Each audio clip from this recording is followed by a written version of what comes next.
People are saying Israel Adesanya is washed, but I think I have the perfect idea for what's next for him, and that's the GFL. I mean, is anybody trying to see Israel Adesanya versus Yoel Romero too? Israel Adesanya just main evented the UFC Saudi Arabia card, and he fought Nassourdine Imavov, and I'm sure you guys know it did not go his way. I picked Izzy to knock out Nassourdine, and I felt pretty confident in this pick, and I picked Israel Adesanya by knockout before, and it's usually never worked out for me. I thought he would knock out Cannonier, and I felt like Izzy these past few years has kind of faced a lot of criticism, a lot of hatred, even from myself. I've made a lot of videos criticizing a lot of things he's done, you know, how he's handled certain losses and how he's gone to Alex Pereira being super salty. And there was a lot to definitely dislike about Adesanya, but you could tell the Dricus du Plessis fight definitely humbled him a bit. He definitely had more of a humble approach, and I think a lot of fans resonated with it. I did see a lot of positive comments towards Israel Adesanya, and I think it's because he's a legend at the end of the day. You might not like him, you might hate him, but it's always kind of a little bit sad to see these legends lose, even if you don't like them. Like, even when Kamaru Usman lost to Leon Edwards, I felt a little sad, even though I was never really a big Usman fan. Same thing with Gaethje. I know I get a lot of shit sometimes for saying I'm not a big Justin Gaethje fan, but when he got knocked out by Max Holloway, I felt pretty sad because, look, it's a legend. It's a guy who puts on amazing fights, and it's hard to see somebody like this. So anyway, the fight goes down, and Adesanya actually looked pretty good in the first round. Like, a lot of people didn't know. Was he going to look washed after now losing to Sean Strickland and Dricus du Plessis? He actually looked pretty good and had some moments against Nassourdine, even showing great takedown defense, which I thought was very interesting, seeing that, you know, Dricus did have a lot of success with Izzy on the ground last time, and Adesanya lands some good leg kicks, and it seems to be controlling the fight, honestly. And early into round 2, the fight gets finished. We see Adesanya, you know, he's kind of being flashy in my opinion, and I think this might have been the reason why he got caught. You know, he pushes the referee, does a little Alex Pereira, and I don't even think that was the problem. The real problem here was Israel Adesanya switches stance and immediately gets clipped with the right hand, and I think it's because he didn't measure the distance correctly, and it wasn't the right hand, but it was this perfectly placed uppercut from Nassourdine Imavov that really finished the fight. Adesanya goes down, and it's just ground and pound. And I do want to talk about the stoppage because I've seen so much debate online. I've seen people saying, oh, this was an early stoppage. I've seen people say this was a late stoppage. I think it was fine. Like, I don't really have that much complaint about it. I mean, I think Adesanya was done. I think it was a good stoppage. Like, I don't think you could really complain. Like, I think at this point we're criticizing because maybe it could have gone like half a punch more at this point, but I think this was a good stoppage. This wasn't like a Pereira Adesanya stoppage. Not that I'm saying that was a terrible stoppage, but this stoppage was definitely way more justified than that one. So, and I'm curious, is Imavov going to be next? Because it's really a hard debate. What's better, you know, submitting Robert Whittaker or knocking out Adesanya the way that Nassourdine did? In my opinion, I lean towards Khamzat. I think that was a bit more impressive. I also wouldn't be opposed to seeing Khamzat versus Imavov if that's possible. Would you ever put Nassourdine Imavov versus Khamzat for a #1 contender fight? I don't know what we're going to do yet, but there's lots of possibilities, and yes, that's definitely one of them. Now, I've seen people say, is he washed? Is he done? Is he ever going to fight in MMA again? I don't think he looked so bad in this fight, especially the first round, but it definitely looked like something was missing from Adesanya. I don't know what it was. It just, like, even when I saw him in the first round, I bet on him to win by knockout, and I immediately said he's not knocking Imavov out. There's no way. I don't know what it is. Maybe it's just motivation. Maybe he doesn't find motivation, you know, knocking off these contenders that a lot of people have not even heard of, coming from title fights and having so much stakes on the line to just, you know, a fight night for him. This is nothing. This is literally a spar for him, and I don't really want to see him fighting contenders at this point either. Like, we know that he's good, and if he's just going to lose to no-name contenders, that's something I'm not really interested in, and there isn't really a lot of fights left, so what could he do? Well, there's obviously 3 options. You could stay at middleweight and keep fighting these contenders. I mean, okay, I'm not really super excited for that. Maybe if you throw together, you know, Shara Bullet versus Israel Adesanya, even MVP versus Israel Adesanya, but I know they have a relationship. So if you're going to keep him at middleweight, please let's make some fun fights and just leave it at that. The second option is asking yourself, how many fights does Adesanya have on his UFC contract? I don't think that's publicly available, but if he has 1 or 2 fights left, why not fight those fights and maybe go to influencer boxing? Because this is going to be easy for Adesanya. I think he could probably beat a lot of these YouTubers, and he could probably get paid way more than he is in the UFC. I feel like a lot of people would tune into Israel Adesanya if he was fighting another influencer. And let's be real, there's just a lot more money to make outside the UFC right now. Because if you're not in the UFC for legacy and you're just fighting these no-name guys, what is the point? If it's not money, you know you're going to get paid more somewhere, you might as well just leave. Obviously, I wouldn't want to see this at all, but this makes a lot of financial sense for Adesanya. Or the third option, I think, is light heavyweight. I mean, this is something that I don't know is necessarily the best idea for Adesanya in terms of skill. Like, I don't know if he could really hang around long in the 205 division, but if you're Adesanya wanting the next big thing, wanting to get to the title fight as fast as possible, you want to pay attention to that March fight coming up with Alex Pereira and Magomed Ankalaev, because there's a big chance Alex loses, and maybe they just do a pay-per-view main event, Alex versus Izzy, both of them coming off of losses, because who wouldn't watch that? Let's be honest. Or better yet, maybe Alex Pereira beats Magomed Ankalaev. Adesanya can maybe fight a #1 contenders fight at 205, or, I mean, they could even maybe give him an immediate title shot. I wouldn't agree with that. that. I'm just saying this is what could possibly happen. Let's be real. If Adesanya moves to 205, it's going to be 1,000% faster for him to get a title shot than at middleweight right now. That's just a fact. He needs one win at 205 because of the history with Alex Pereira, because of how big that fight is, and because of how shallow that division is at this point too. Adesanya did post some footage of him rewatching the KO. It seems like he took the loss pretty well. Oh.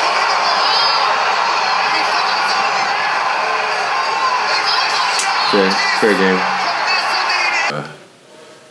Oh, that's how the game goes. And yeah, guys, look, I don't think Adesanya deserves any hate right now. The guy has been humbled time and time again. Look, we made our jokes. We have bullied this guy ruthlessly for about 2 years. I say we call a truce, and let's just hope for the best for him at this point. I hope that he gets the next big thing. I hope that we're all excited for his next fight. And I genuinely am curious to see what's his next move, because there isn't a lot of options here. I also thought MVP looked very good. I also predicted him to win. Like this video, guys, if you thought it was better than the Rosenstrike-Pavlovich fight. Thank you guys for watching. You guys are the best fan base in MMA. Check out my last video talking about the Bryce Mitchell situation. Hit the subscribe button, like, comment, and share, guys, and I'll see you guys in the next one.